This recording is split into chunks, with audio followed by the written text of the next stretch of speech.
Takže ja Dáša z Inštitútu aplikovanej ekológie Dafne a tu Sámko, medvedík čistotný z Naturpeku.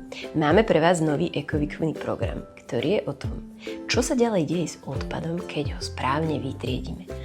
Odpad je surovina, je pre nás dôležitá a vieme z neho vyrobiť kadečo pekné a užitočné. Čo som to v tom lese našla? Povedzte. Odpadky. A patria odpadky do prírody? Nie. Kam patria odpadky?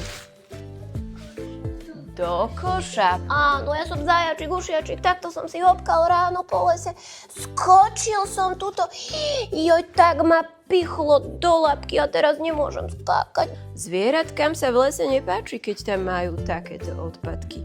Joj, dačo som zjedol a bolo to také šmiklavé a teraz ma bolí brúško.